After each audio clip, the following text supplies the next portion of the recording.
भट्टा कुफर फल मंडी में नहीं होगा सेब का कारोबार। बरसात में शिमला में पानी के लिए तरस रहे लोग। चंद्रताल में फंसे 300 पर्यटकों को हेलीकॉप्टर से रेस्क्यू शुरू। शिमला की कोटखाई देवरी खनेटी में ताश के पत्तों की तरह गिरा तिमाहिम भवन। प्रदेश भर में फंसे लोगों को रेस्क्यू करने के लिए बनाया गया वॉर रूम। कुलदीप राठौर ने शिमला में प्रेस कॉन्फ्रेंस कर प्रदेश के लिए राहत पैकेज की मांग की। भारत के युवा एवरेस्टर अमित नेगी द्वारा रचा गया इतिहास।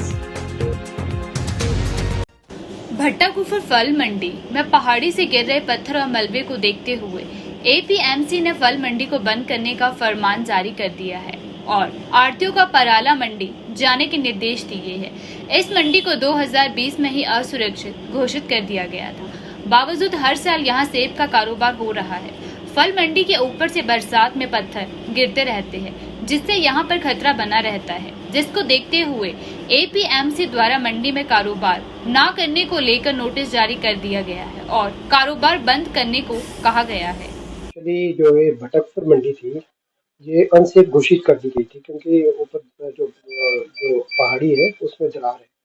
तो हमने हमारे जो आढ़ती भाई हैं उनसे अनुरोध किया कि आप जो है यहाँ से शिफ्ट हो जाए। इनको हम पहला शिफ्ट कर रहे हैं ताकि किसी तरह की कोई कैजुअलिटी ना हो और आढ़तियों को कोई किसी तरह का नुकसान ना हो। फल मंडी की स्थिति अभी थोड़ा संतोषजनक नहीं, क्योंकि कभी भी पहाड़ी दरक सकती है, क्योंकि बारिशें बहुत ज़्यादा हो रही हैं। तो मेरा आढ़ती भाइयों से भी अनुरोध है कि इस पर कोऑपरेट करें। हम उनको पराला भेजेंगे ताकि वहाँ पे वो अपना रोजगार जो है चालू रख सके। एक्चुअली पहला ज़्यादा उनको कन्वीनियंट रहेगा, इतना उल्टा नहीं पड़ेगा। पर जब अभी मजबूरी है, जब तक आनंदपुर पीढ़ी पाटरा मंडी है वहाँ का स्थान का चयन किया है, मंत्री महोदय ने भी आदेश है। तो पीढ़ी पाटरा में अगर हमारी मंडी बनती है तो ये तरह की समस्या खत्म हो जाएगी। नहीं, मेरे स्पष्ट निर्देश है, जिलाधीश महोदय के भी स्पष्ट निर्देश है कि आप जो है वो आप कारोबार न करें। अगर करेंगे तो ये उनकी व्यक्तिगत जिम्मेवारी होगी। एक्चुअली अब इस साल जो पिछले साल के कंपैरिजन में जो फसल है वो कम है, अराउंड आई थिंक कि दैट इज 60%। तो हमारा उतना वहाँ पर इतना वो रश नहीं पड़ेगा, क्योंकि हमारे पास एचडीपी जो हॉर्टिकल्चर डेवलपमेंट प्रोजेक्ट है उसमें मंडी का निर्माण किया गया है। उसमें अभी फिलहाल जो ऑक्शन प्लेटफॉर्म है वो हम जो इन आढ़तियों के लिए यूज कर देंगे ताकि वहाँ पे कारोबार कर सके। तो ये था। प्रोसेसिंग प्लांट अभी निर्माणाधीन है, अभी हमारे को हैंड ओवर नहीं किया गया है। जब हैंड ओवर हो जाएगा तो उसके बाद इसे चर्चा की जाएगी। तुरंत प्रभाव से ये लागू होंगे। हमारे को इनको शिफ्ट करना पड़ेगा, कभी भी कोई भी कैजुअलिटी हो सकती है, क्योंकि मार्केट जो कमीशन एजेंट के साथ कई तरह के मार्केट फंक्शनरीज जो है जुड़े होते हैं। किसी को भी किसी तरह का कोई नुकसान नहीं होना चाहिए। ये भी हमारे जो मार्केटिंग है उसका एक पार्ट एंड पार्सल। जी बिल्कुल, वहाँ भी शिफ्ट किया जाएगा, इसीलिए मंडियाँ बनाई। राजधानी शिमला में बरसात में पानी का संकट खड़ा हो गया है। पिछले 3 दिनों में हुई भारी बारिश के चलते पेयजल परियोजनाओं में भारी काट आ गई है। यही नहीं, चाबा पेयजल परियोजना का पंप हाउस पानी में डूब गया है, जिसके चलते यहां पर पंपिंग डंप हो गई है। इसके अलावा गिरी और गुम्मा पेयजल परियोजना में भारी काट आ गई है। मंगलवार को शिमला में सभी परियोजनाओं से केवल 6 MLD पानी ही पहुंच पाया। शहर में प्रतिदिन 40 MLD के करीब पानी की जरूरत रहती है। सोमवार को भी शिमला से किसी भी पेयजल परियोजना से पानी शिमला शहर तक नहीं पहुंच पाया, जिसके चलते शिमला शहर में पानी का संकट खड़ा हो गया है। जी हाँ, बिल्कुल। आपने देखा जो कुदरत की मार ये प्राकृतिक आपदा इतनी ज़्यादा है कि बारिश में न केवल शिमला बल्कि पूरी हिमाचल प्रदेश को में कुदरत की कहर का सामना करना पड़ रहा है। और मैं ये समझता हूँ माननीय मुख्यमंत्री ने भी ये कहा है कि इसको राष्ट्रीय आपदा घोषित होना चाहिए। और देश के गृह मंत्री प्रधानमंत्री को मेरा निवेदन रहेगा कि ये हिमाचल प्रदेश में हज़ारों करोड़ रुपए का नुकसान हुआ है। कुदरत का एक बड़ा कहर हिमाचल पर पड़ा है। इसका समाधान जल्द से जल्द राष्ट्रीय आपदा घोषित करनी चाहिए। और दूसरा, शिमला में खासकर शिमला में पानी की समस्या बहुत ज़्यादा है। लगभग 4-5 दिन हो चुके हैं जहाँ पानी नहीं आ रहा। और पानी के जो सोर्स है उसमें गाद इतनी भर गई है, कुछ पंप बंद हो गए हैं और उसमें ब्लॉकेज हो गई है और कुदरत का बारिश का इतना कहर चला कि नॉन स्टॉप बारिश चली है। आज शिमला में थोड़ी देर बारिश छुट्टी है, लेकिन अपर शिमला में अभी भी बारिश हो रही है। इसकी वजह से हमारे को कार्य करने में बड़ी समस्या हुई है। इसीलिए हमने अब टैंकर के माध्यम से जहाँ जहाँ लोकेलिटीज़ में, जहाँ जहाँ मेन बाज़ार में और जहाँ छोटे टैंकर भी मिलाए हैं और प्राइवेट टैंकर भी हायर किए हैं और नगर निगम के अपने टैंकर उसके माध्यम से भी हमने पानी की सप्लाई की पिछले कंट्रोल में और ड्रॉप हाउस में और खलीनी में जहाँ जहाँ टैंकर जा सकते हैं। और अभी हम संजौली जा रहे हैं। संजौली के बाद लोअर बाज़ार में अभी रोजगार के लिए फिर सभी हमारे जो पार्षद हैं वो वहाँ उनकी मांग पर उनके साथ साथ जहाँ जहाँ वो उसको मॉनिटरिंग कर रहे हैं हमारे पार्षद, मैं उनका भी सबका बहुत बहुत धन्यवाद करता हूँ। और साथ में शिमला की जनता का भी जिन्होंने इससे करता हूँ और अपनी तरफ से अपना 100% देने की कोशिश कर रहे हैं जहाँ तक हो सके अपने ज़्यादा से ज़्यादा लोगों को पानी पहुँचाए टैंकर के माध्यम से। बीते 3 दिन में हिमाचल प्रदेश में बारिश का कहर बनकर बरसी है, जिसके चलते प्रदेश को करोड़ों का नुकसान हुआ है और जगह जगह भूस्खलन की घटनाएं होने से लोग फंसे हुए हैं। लाहौल स्पीति के चंद्रपाल में करीब 300 पर्यटक फंसे हुए हैं, जिन्हें एयरफोर्स के हेलीकॉप्टर के माध्यम से निकालना शुरू कर दिया गया है। लगभग हमारे 10 से 12 जो है मेजर और माइनर जो फुटब्रिज जो है जो वो बह गए हैं। तो ऐसा नुकसान जो है 1962 के बाद जो है पहली बार ब्यास रिवर का जलस्तर इतना बड़ा है, जिससे कि आपने देखा होगा कि बड़े ब्रिज जो है हमारे जो मोटर योग्य थे वो बह गए हैं। लेकिन एक अच्छी बात यह है कि पिछले 2 दिनों में भारी बारिश के बावजूद हम लोगों ने लगभग जो है 100 लोगों को जो है जो नदी के बीच में फंसे हुए थे उनको हमने रेस्क्यू कर लिया। एनडीआरएफ, पुलिस और होमगार्ड और स्थानीय लोगों की मदद से हम लोगों ने उनको रेस्क्यू किया। हमने किसी भी व्यक्ति की जो नदी के बीच में फंसे हुए थे, चारों तरफ पानी से घिरे, तो उनको जो हमें मृत्यु नहीं होने दी। इसका यह मतलब है कि स्टेट गवर्नमेंट की जो रिसोर्सेज थे and man and material and machinery जो वो स्ट्रेटेजिक लोकेशन पे डिप्लॉय थी और तुरंत उन्होंने एक्शन लिया। जहां तक और अभी टूरिस्ट और लोगों का स्टैंडर्ड होने का प्रश्न है, तो 300 के लगभग जो लोग हैं वो चंद्रताल जो चंद्रभागा रिवर की चंद्रा एक रिवर है, और ये बताया गया कि एक व्यक्ति की जो है थोड़ी ब्रीदिंग की प्रॉब्लम हो रही है, क्योंकि 2-3 दिनों से वहां पे स्टैंडर्ड था। मैंने ये बताया आपको कि रहने पीने राशन की कोई समस्या नहीं है, खाने पीने की कोई समस्या नहीं है, कंबल आदि सब कुछ था। लेकिन क्योंकि हाई एल्टीट्यूड में होने के कारण कुछ 1-2 लोगों को जो ब्रीदिंग की प्रॉब्लम हुई है, हमने हेलीकॉप्टर रिक्विजिशन किया है। ठीक इस समय जो जब मैं आपसे बात कर रहा हूं, अभी तक जो एयरफोर्स का जो हेलीकॉप्टर है वो भुंतर में लैंड कर गया होगा। फर्दर वहां पे जो है फिर वो डिप्लॉय किया जाएगा चंद्रताल से लोगों को रेस्क्यू करने में। अगर ज्यादा जरूरत पड़ी, अगर हमारे जो दूसरा वाला जो मेथड है वो कामयाब नहीं होता है और अगर जरूरत पड़े तो स्टेट गवर्नमेंट जो है ज्यादा हेलीकॉप्टर रिक्विजिशन करके लोगों को वहां से भी इवैक्यूएट करेगी। लेकिन आज के समय में इस समय तक अभी तक कोई ऐसी इमरजेंसी वाली कोई ज्यादा बात नहीं है। लेकिन फिर भी स्टेट गवर्नमेंट ने बाई एयर और बाई रोड भी दोनों प्रकार के हम लोगों ने ऑप्शन किए हैं और दोनों प्रकार से प्रकाश किया जा रहा है, ताकि इन सभी स्टैंडर्ड लोगों को वहां से निकाल लिया जाए।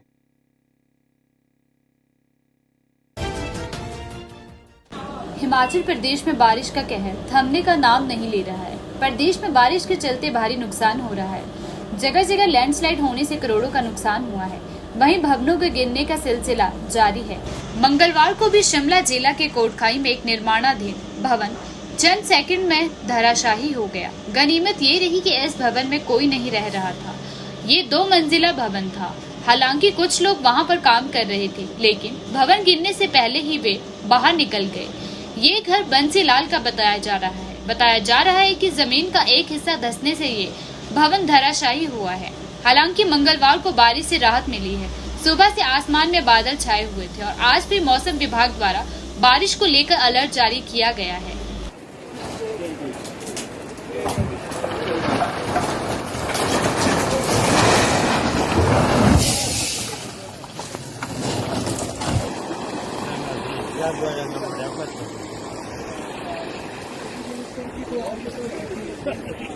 ये साइड से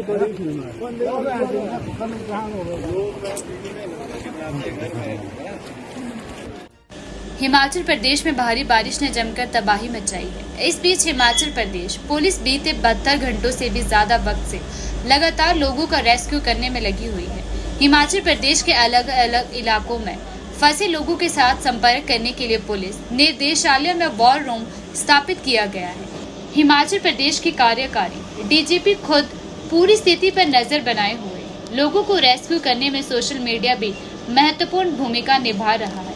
सोशल मीडिया के जरिए न केवल आम जनता तक जानकारी पहुंचाई जा रही है, बल्कि लोग अपने परिजनों की मदद के लिए पुलिस तक सोशल मीडिया के जरिए पहुंच पा रहे हैं। हमें देश के अलग अलग कोने से ये खबरें आ रही थी और मैसेजेस आ रहे थे, फ़ोन कॉल्स आ रहे थे कि लोगों के परिजन यहाँ हिमाचल में फंसे हुए हैं और लोग चिंतित हो रहे थे।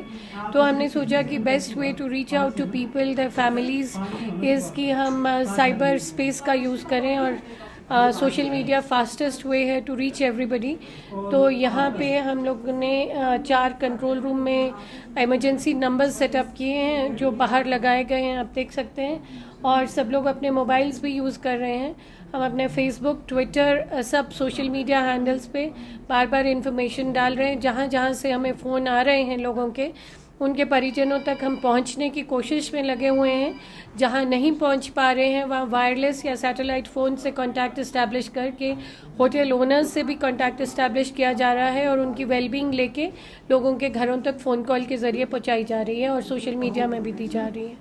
कितने लोग फंसे हैं, कितना आंकड़ा अभी तक सामने आया और कहाँ कहाँ पे लोग ज़्यादातर? जी, मैं एग्जैक्ट नंबर नहीं आपको दे पाऊंगी, लेकिन हमारा कुल्लू डिस्ट्रिक्ट जो है वो वर्स्ट अफेक्टेड है।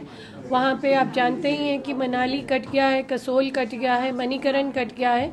इन इलाकों में लोग हैं, लेकिन जो वायरलेस से कांटेक्ट इस्टेब्लिश हुआ है उसमें बताया जा रहा है कि सब लोग सुरक्षित हैं, होटल्स में हैं, होम स्टेज में हैं और सेफ बिल्डिंग्स में हैं। खाना काफ़ी है, अभी मेडिसिन भी हैं, और जैसे जैसे और ज़्यादा कांटेक्ट इस्टेब्लिश होता जाएगा हम उन तक पहुंचते जाएंगे और उनको बता देंगे कि क्या हो रहा है वहाँ पे। हिमाचल में भारी बारिश से मची तबाही से हुए करोड़ों के नुकसान के बाद अब केंद्र से मदद की उम्मीद है। प्रदेश में आपदा से कुल 4000 करोड़ का अनुमानित नुकसान हुआ है। कांग्रेस प्रदेश अध्यक्ष प्रतिभा सिंह बहौ, राष्ट्रीय प्रवक्ता कुलदीप राठौर ने शिमला में प्रेस कॉन्फ्रेंस कर केंद्र से प्रदेश के लिए राहत पैकेज की मांग की है। प्रदेश में और दूसरे राज्यों में बहुत ज़्यादा नुकसान हुआ है। मैं अपने प्रदेश की बात कहना चाहूँगा। वेस्टर्न डिस्टर्बेंस और मॉनसून का इकट्ठा प्रकोप हमारे प्रदेश में हुआ। आप जानते हैं कि पूरा जीवन अस्त व्यस्त होकर रह गया। अभी सही रूप से तो आकलन नहीं हुआ, क्योंकि नुकसान की जो खबरें लगातार आ रही हैं, मुझे ये लगता है कि जब सही रूप से आकलन होगा ये हजारों करोड़ में होगा। हमारे जो राष्ट्रीय राजमार्ग हैं वो ढह गए, हमारे जो संपर्क मार्ग हैं तहस नहस हो गए, और सैकड़ों की संख्या में जो पुल हैं वो बह गए। ऐसी त्रासदी शायद कई दशकों के बाद हम देख रहे हैं। स्थिति बहुत भयानक है। प्रकृति का जो कहर है वो लगातार हमारा जो मानव जीवन है उसे अस्त व्यस्त कर रहा है।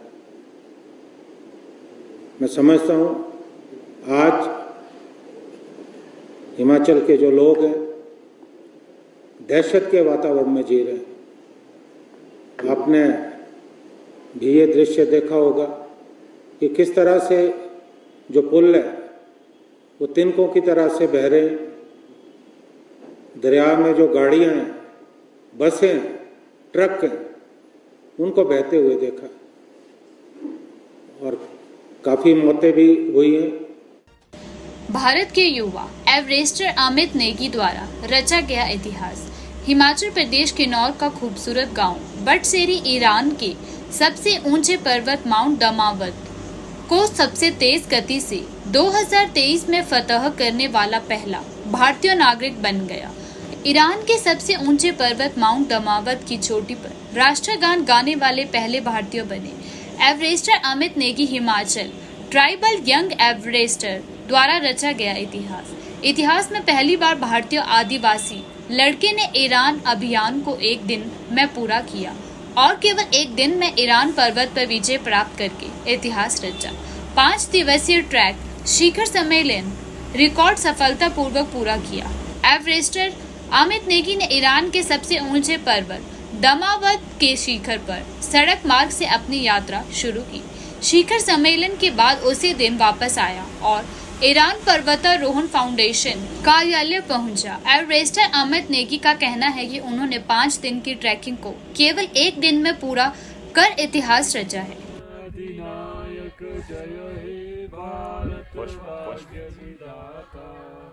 पंजाब सिंध गुजरात मराठा दाविच उत्कल विंध्य हिमाचल यमुना गंगा उच्चल जलधित रंगा।